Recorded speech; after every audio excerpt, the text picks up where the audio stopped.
Hello, everybody. Thank you so much for joining today. My name is Mark Alexander, and I'm a Customer Success Manager at Campus Logic. And I'm really happy to be with you all talking about Campus Logic University's latest updates to StudentForms session. Today, we're going to talk a little bit about StudentForms, which is a very powerful tool that can really help simplify financial aid and processes for your staff and students and parents. So thanks again for joining. So here are the topics that we will cover today. We're going to start by talking about some of the ways that you can maximize StudentForms in your office and the ways that schools are migrating manual processes to StudentForms to help streamline a lot of different things. Next, we'll talk about some of the recent enhancements that we've made to StudentForms in just the last year, which have really expanded the scope and features and functionality of StudentForms.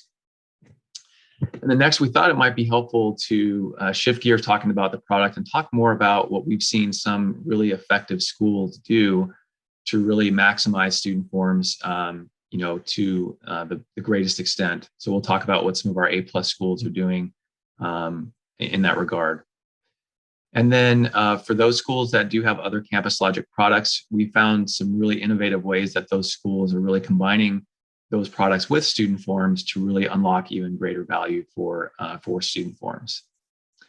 And then we'll close up by talking about a couple of the roadmap priorities that we have for StudentForms for this year and some really exciting changes that will be coming about to the product very soon. So we'll start with a quote, and one of our VP of Financial Aid at a client said, while the self-service model has been successful across other departments, Campus Logic is the first to bring it to financial aid, delivering a platform that securely transforms the way our students engage with financial aid.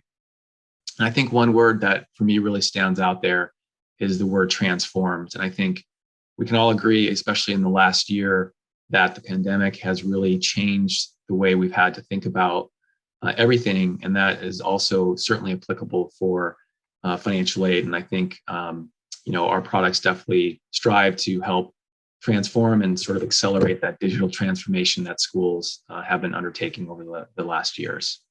So let's talk a little bit about StudentForms in general and the ways schools are maximizing it in their offices. So most schools first come to Campus Logic with StudentForms there to help them streamline verification and C codes.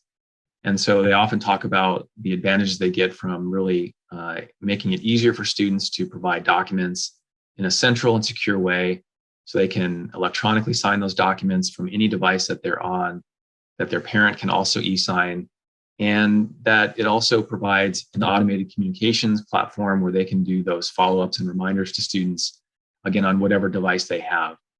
And so again, most schools start with that idea to really help with the verification and those manual processes that they've had perhaps in the past. And then as schools start using the product more, they start to realize that it can be used for so much more. And so some of the common things, and many of you might already be using StudentForms for these other items, but StudentForms can also assist with professional judgment appeals, both dependency overrides and family contribution appeals, in addition to satisfactory academic progress, cost of attendance, and even custom institutional forms and other documents. An example of that might be like a loan request form or an authorization to release information, and really even beyond that, state-based forms as well, we often see. So especially with this last year, and schools know this very well, there's obviously been a lot of economic disruption.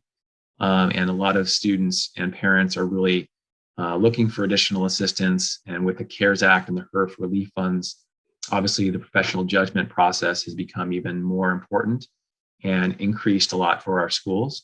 And so we've definitely seen a large migration recently to more and more schools who maybe started with verification and C codes, really looking at those processes and trying to bring those into StudentForms as well. So what we would say is if you aren't using some of these different items or you're interested in using them, definitely reach out to your customer success manager and your client executive, and we can definitely help you understand what it takes to get those set up. So next, we want to talk about some of the recent StudentForms enhancements. For schools that have been longtime StudentForms customers, you know that the product has definitely evolved over time. And we've definitely seen a lot of acceleration of that just in the last year. And so we're going to talk about some of those specifically and take a brief demonstration in StudentForms itself to talk about some new reports that we've added to sort of help with document auditing and sort of track down parents that haven't completed, signatures and things like that. We'll talk a little bit about some expanded functionality that we've added specifically to help with the tax upload process, which is often the most confusing part for students and a lot of times ends up resulting in a rejected document. So we've made a lot of changes and improvements to hopefully make that process easier for students and staff. We've also made some other workflow improvements and added some updates to basic settings to provide some additional flexibility for schools, as well as to help kind of move students through the workflow. So now I'm going to shift over to StudentForms and talk a little bit about some of the new reports that we've recently added. So for users who have the Reports tab as part of their permissions, you'll notice now at the bottom that there are two new reports that you can request. One is a document status report, which allows you to sort of track down, who and your team might have reviewed different documents. It allows you to filter that by award year. You can even filter it down by specific categories that you're working on, and even document names if you want to look at specific documents. And then again, by status, you can really understand, for a specific time period, how many documents have been accepted by our StudentForms instance, how many documents have been rejected, et cetera. So schools are using this to really get a better understanding of activity. And this can also really help with, training and calibration and auditing and things like that. So once you've populated all these different, values for whatever time period you want this information for, I'm going to show you kind of what that report would look like. So it will come to your email, and then you'll securely access it. And so, it'll basically just give you information about, again, who the student is and who the staff member was that actually reviewed or perhaps rejected that document. And I just highlight here that in yellow, for those rejected documents, you'll again be able to see who was the staff member that actually rejected it, as well as what the reason was that it was rejected. So again, this can be very helpful for, calibration and things like that. The second new report that we recently added is this parent outstanding signature request report. And this one's a little bit more straightforward. So you would just basically select the active award year that you want to run this report for and the category of the transaction that you're looking for. And then this report will give you information about any students whose parents have an outstanding signature request that hasn't been completed yet. And of course, Campus Logic will remind these students through the automated communications. But in case you want to do some additional outreach or targeted communications to these families, this report would definitely be beneficial to do that. So another reporting enhancement that we've made just recently, and it's actually in Campus Metrics as opposed to StudentForms, but it relates to your ICER data, is some changes that we've made to our quick query functionality. So for schools that use Campus Metrics, you know that you can get a number of different insights specific to your StudentForms or to your ICERs. And then there's also an area where you can actually run ad hoc reports to drill down deeper for different information that you might be looking for. And so we've recently enhanced quick query to make it a lot easier for you to, basically run the queries. And it also allows you to return a much larger sample set. So if you in the past had run a query that had over 5,000 students returned, then the report would not return any results. And that's changed so that now you can actually run, and there's no upper limit on quick query running for even greater than 5,000 students. Additionally, we've also added a really helpful feature within quick query where now you can determine if you want to just return the most current transaction that the student has, or if you want to return all ICERs that the student might have for that particular award year. So some of those enhancements will definitely make this tool faster and definitely more robust. And so similar to before, if you have any questions about this or haven't used Quick Query, definitely encourage you to reach out to your CSM, and we'll be happy to walk through this with you more. So next, I'm going to talk a little bit about some of the enhancements that we've made to the tax upload process to simplify that process for students and parents. So I'm going to log in as a student in our sandbox environment. And let's say the student is currently working on their 21-22 verification tasks. And one thing that we've added for the 21-22 award year is now the ability to turn on a switch where your students and parents can decide or indicate which type of tax document they actually have. So before, you had to basically say, I'm either going to ask the students for tax transcripts or signed tax returns. And now if you decide to turn this switch on, you would actually be able to give the family the choice, and they would be able to indicate what type of document they actually have. So for example, if my parent does have a tax return transcript, I can choose that from this first dropdown, and then I can upload that as I would normally. Within this, it's a little bit subtle, but we've also added some additional help messaging to assist families who might have filed a non-US tax return. If you can see sort of that second paragraph that says, please note, foreign tax filers. So sometimes they're not exactly sure where to upload that information. So this just gives them some additional clarity as to where they need to upload those foreign tax documents. Another enhancement that we made around the student's tax return upload option is if I'm a student and I'm required to provide my tax information, if I, instead of having a transcript, have a 1040, then when I choose that option, we've also added some language here to really emphasize that the document should be signed, of course, and that all the schedules should be included. But if the student happens to upload a copy of the tax return that they legitimately filed, but they just didn't have the signed copy in front of them, you'll see here that we've added some e-sign capabilities that will really simplify and hopefully streamline this process and ideally minimize a lot of those rejected documents due to unsigned tax returns. So the way this would work is, the student would upload the document. Let's just assume that this is a completed 1040 from 2019 and that everything was correct, except maybe I did not provide the signed version for whatever reason.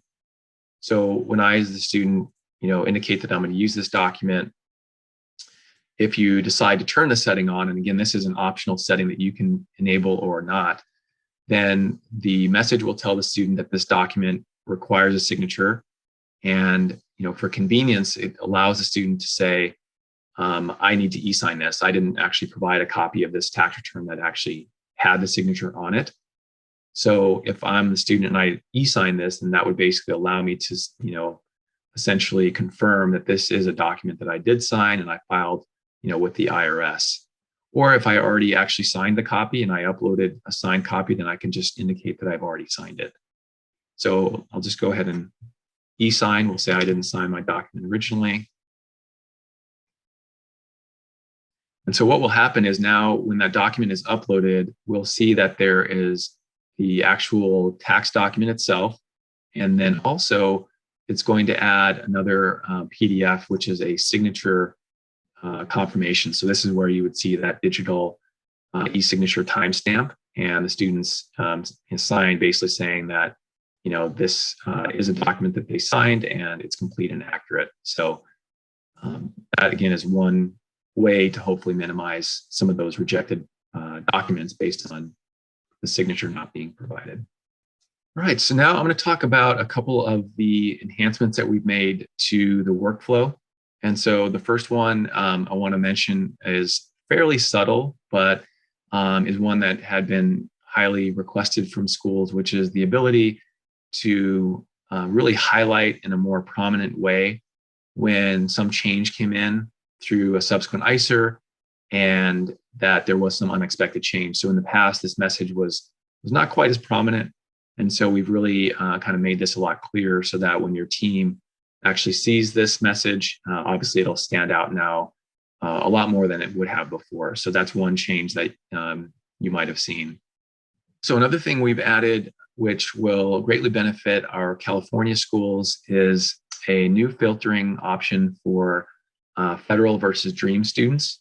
So now those California schools that are managing the California Dream ICER process will notice that you can filter the workflow down between the federal ICER students and the DREAM students. And so this filter will show up in all the different workflows, which will definitely help, I think, with a lot of the different management of those different types of students.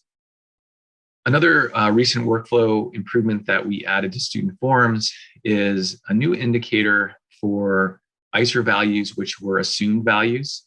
So a lot of times when the Department of Education has to make some assumption and that assumption is passed over on the ICER, it is helpful for the school administrator to be able to see that that particular value was assumed.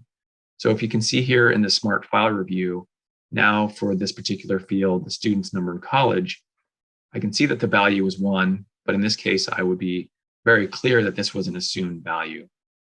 So that was also based on customer request. And so we hope that that additional visibility will benefit you as you're completing your file review as well. So shifting gears to appeals for a moment, we also added another functionality in the last 6 months or so, which allows schools to pend an appeal. So up until now, up until this enhancement was made, there was only ability to approve an appeal or deny it or rescind it. And so now we've added this pend option on the left-hand side, which can certainly be helpful if you are going to ask one of your colleagues or are going to have some type of more of a committee style review. It does allow you to pend it and sort of take it out of the workflow. And so that will hopefully help you as you're managing those increased appeal volumes. Kind of related to that, you may not actually be aware of this, but in the past, that particular activity of pending a transaction, whether that was verification or appeals now, there wasn't really a specific activity that was tracked in the account activity. And so sometimes it wasn't clear, which of my colleagues actually did that. And so if you see here on May 6th here, it does now indicate if a transaction was pended and who did that and at what time. So that will also hopefully give you some visibility into that pended process. And if I was to go back to the workflow, again, now you will see on the main workflow page that the appeals pended will show up here so that you can have an idea which appeals have been actually pended. All right, and finally, I want to talk about a couple of the new settings that we've added to the administrator settings under the basic area. And one of those was to provide a little bit more flexibility. We know that a lot of schools refer to their financial aid office in different ways. And the listing of the school's financial aid office is populated in many different places in sort of the global text in StudentForms.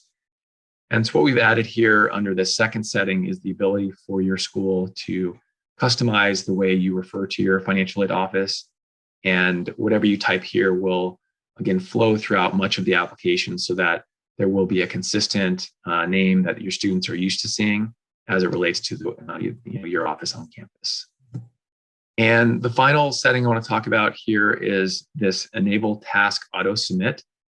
And so this one is basically an ability for you to help students who really completed all their tasks, but maybe haven't clicked that final submit button, to basically on a nightly basis have all those students sort of completed automatically by the system so that they can more quickly get into your workflow so that staff can then review it and then approve the documents or reject them as need be. So in the past, we did always have this transaction autocomplete. And so the best way to think about the difference between these two settings is the top setting for the transaction autocomplete is where you can turn on a similar auto finish. That final green button will finish after X number of hours. Whereas this new switch for enabling the task auto submit is for the submission process, which happens before the finish button.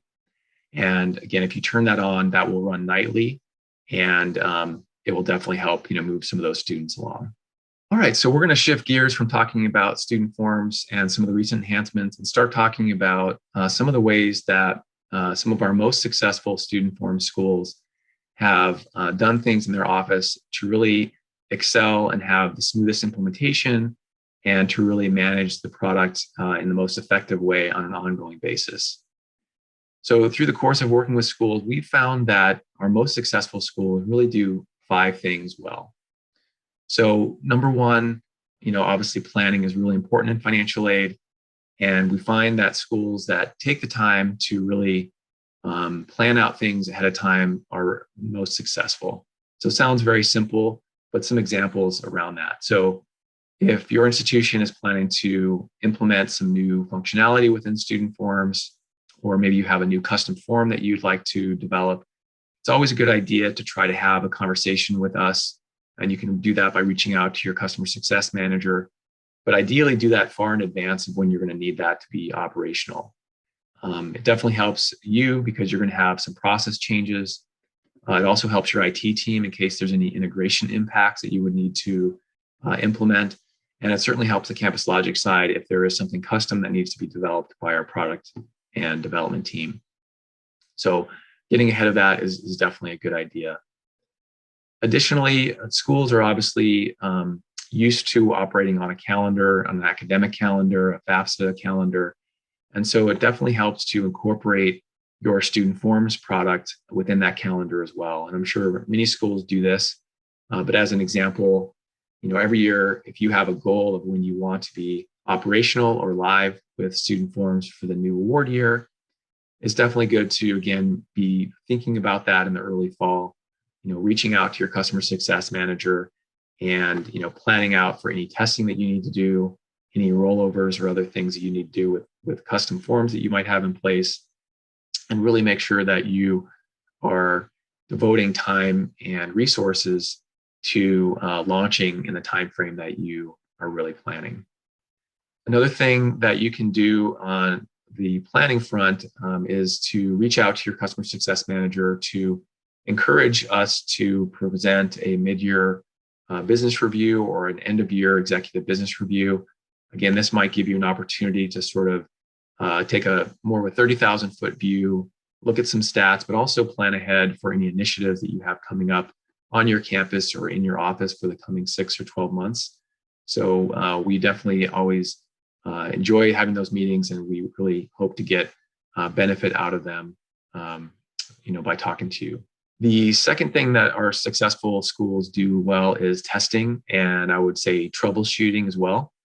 So if you don't already, it definitely would be a good idea to have at least one, maybe 2 subject matter experts who are really knowledgeable in all things Campus Logic.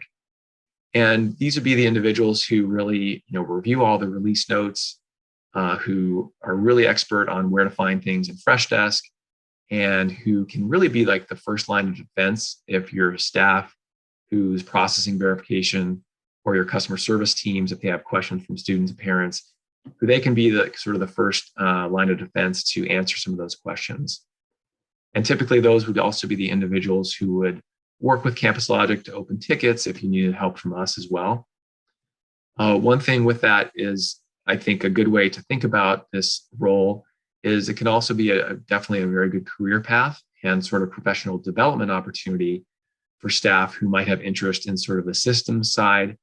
And certainly there's an element of, vendor management, since many financial aid offices do have, software and other tools that they use. So it's also a good opportunity for, working with outside vendors as well. A third thing that we see schools do, some better than others, is documenting. And so this one also might sound, fairly, basic. I know most schools have very extensive documentation around their policies and procedures, and they have to follow a lot of financial aid regulations. But as it relates to student forms, some of our schools have really been forward thinking about, what kind of information they would want to document related to student forms. So for example, CL Connect for schools that are integrated has multiple different, configurations, and sometimes it helps to know how CL Connect is configured if there's troubleshooting or other things that you need to do.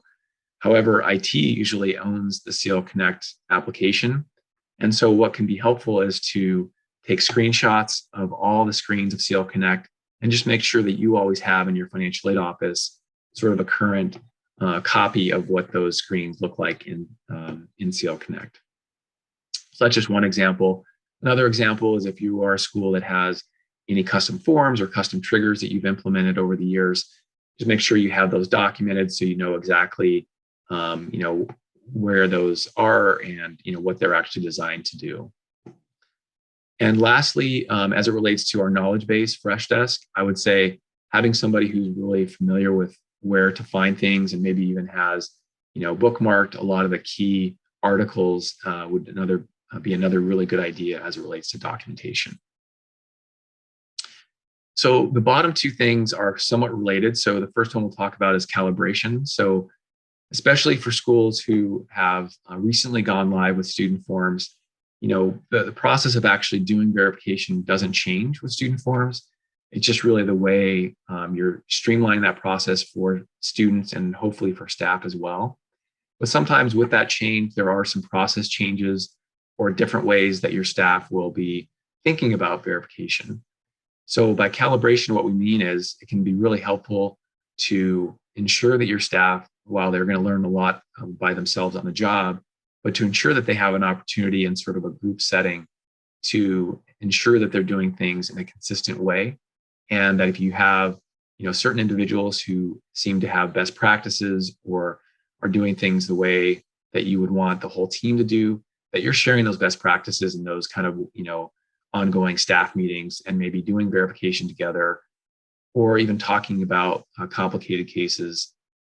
Another thing that can help with that calibration is that report I mentioned earlier. If you wanted to see, which staff members are actually rejecting documents, at what frequency, and what are the reasons, and kind of use that information to help your team improve and to ideally improve the student experience as well. And then lastly, somewhat related to that is the training process. So we know that there will always be new employees who are joining the financial aid office, some with more experience than others. So it is also a really good idea to have built into what I'm sure you already have as a training plan for new staff, but make sure that StudentForms is a part, at least an important module of that training process.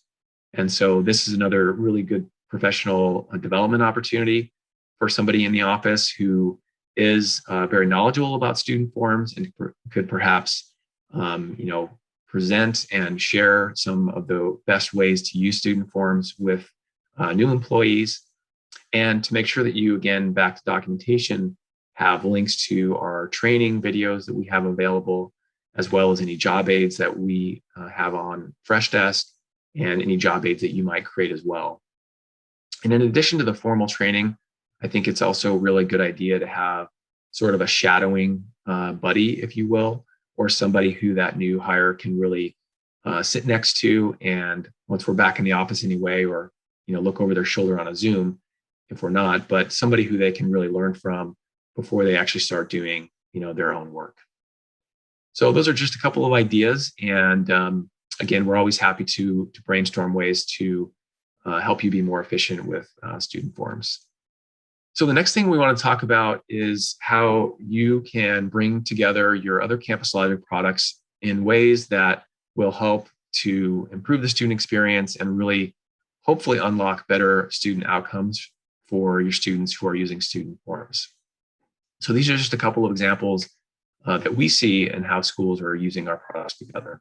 First of all, for Campus Communicator, we see that schools, and those of you that know Campus Communicator know that it started off being called Award Letter, as this was initially how this tool was used for schools to send out financial aid offers. Over time, we've seen that schools have found that this is an automated way to send out communications to students to really drive either education or specific next steps for their students. So we've had schools who have started to use Campus Communicator also for things like verification tracking letters. And so this could be a supplement to some of the communications that you're already sending out via your SIS, And the benefit being that, this is going to be a dynamic communication that you can send on whatever frequency makes sense. Also, you'll be able to track, has the student actually opened the letter? So that could also be very helpful to know, which students might be at risk of, not being complete in verification by the time classes start, or in general, hopefully follow up with students who might be behind on things. And the verification tracking letter can also be used not only to drive the student to StudentForms, but can also be used if you have other missing information that perhaps the student needs to complete that is done outside of StudentForms. So you could also be linking them back to your portal as well. Another communication sort of along those same lines that schools are using increasingly is a SAP notification. So obviously SAP is one of those processes that is very confusing to students, and not all students are really aware of why it's important or what it means to be on a warning and things like that. So schools have started to send out their SAP notifications to students to really start educating them right from the start, where every term you could run SAP on all of your students, and those students that are in good standing, you could still notify them that, hey, you're doing a great job. Just so you know, these are the basic satisfactory progress standards that you have to maintain to continue to receive financial aid. And then you can continue to send that, hopefully, and they'll never have to appeal. However, for those students that are on warning or perhaps on probation or suspension, you can also use this SAP notification to really tell the student what they need to do next. You need to meet with an academic advisor, you need to complete an academic plan, or if they're actually disqualified, you could give them a link to StudentForms to complete their SAP appeal. So this is just a really good way to integrate that and to, again, hopefully drive completion and really help your students, stay enrolled and keep moving in the process. So our newest product is Virtual Advisor, and this is a tool that we feel is going to really be a game changer as it relates to StudentForms, as well as for a lot of other uses. But one of the ways that you can unlock more value with StudentForms basically overnight is by embedding Virtual Advisor within StudentForms. So a lot of the common routine questions that your students might have as they're completing verification, or perhaps when they're trying to initially create their account in StudentForms, or as parents even have questions about e-signing and things like that, a lot of those questions can be fielded by this Virtual Advisor. So you can train the Virtual Advisor to answer specific questions that your students have, which you'll be able to see over time. And there's also a lot of built-in content that's already there that, again, you can turn on and essentially have a personal assistant for that student right there with them while they're completing their verification requirements. And so it's definitely a benefit to turn that on and really see how this might free up your staff to really help with more difficult cases and advising and counseling. Additionally, one of the newest features that we have implemented in Virtual Advisor is what we call proactive outreach. And so this is another way that you could really send targeted outreach via email as well as text to any group of students. And as it relates to StudentForms, this could be, again, to really drive outcomes. And so if you see that certain students have not completed their verification process or have an open appeal and maybe a deadline is coming up, this is a great way for even individual advisors to be able to reach out to a group of their students that they work with and give them a little nudge and say, we need you to go back to StudentForms. And by the way, if you need help, I'm here to assist you. And so that proactive outreach can be sent from a virtual assistant, which would answer questions from content that you would be training, or it can also be sent from the advisor themselves and come into sort of a personalized My Inbox. And so there's this sort of mix between using artificial intelligence to respond to questions as well as this human-to-human two-way interaction. And so we think that virtual advisors and StudentForms really will work together very well in the future, and that we're just beginning to see some of the ways that schools are doing that. So we want to conclude today by sharing some of the recent announcements that our product team has made about our roadmap and some exciting changes that are coming to StudentForms this year. The first one was actually started last year. So we have begun the process already of expanding the parent portal. And so last summer, we made some changes to really streamline the process for parents. We heard that parents needed an easier way to create their account, to reset their password. And so we implemented some changes there. Also, we realized that quite a few schools have multiple siblings attending their school. And so that enhancement also allowed parents to begin managing multiple siblings with just one account. So some of those changes were put in place to really help us prepare for phase 2, which is coming next. And so what's going to be coming next to the parent portal is basically an ability for students to assign certain documents to their parents. You'll know that today, all that parents can really do is to electronically sign the documents. But in the future, students will have the ability to ask the parent to upload a tax return, for example. And so we feel like that's going to definitely help move the process forward and probably bring a lot of peace of mind to parents that they're doing the right thing. And so that's definitely a very exciting change that's going to be coming very soon. And by the way, I should mention the previous enhancement that I talked about where students can e-sign a tax document. That currently only applies to the student documents. However, once this phase 2 of the parent portal is expanded upon, that functionality will also apply to those parents as well. So a second change that I think your staff who's processing verification will really appreciate, as will your customer service team, is the ability for school users to interact a little bit more with some of those web forms. So if you're familiar, you can view web forms such as the verification worksheet. So you could see sort of what the student sees. But there was some limitation in terms of clicking drop downs and actually seeing, for example, what are the options a student can click as it relates to tax returns. So we're going to expand that so that the staff can at least click on the drop down and see exactly what the student sees. So that'll be a small, but I think meaningful change. And then the last item that we and many schools are very excited about is the ability to really expand student forms beyond non-ICER forms and even beyond students who don't have a federal ICER or a Dream ICER. The time frame on this is still a ways away, but in the future, this will basically allow students who may not even have a valid ICER to log in and complete certain forms that are outside the verification or ICER process. So this is something that is definitely talked about a lot. Schools ask about it all the time. And so that is definitely going to be a very exciting enhancement and much more to come on that. So thank you very much for listening. And we hope this was helpful and you got some ideas for managing student forms on your campus. And as always, we're here to help. If you have questions, feel free to reach out to me and also your customer success manager if you have any questions. Thank you again.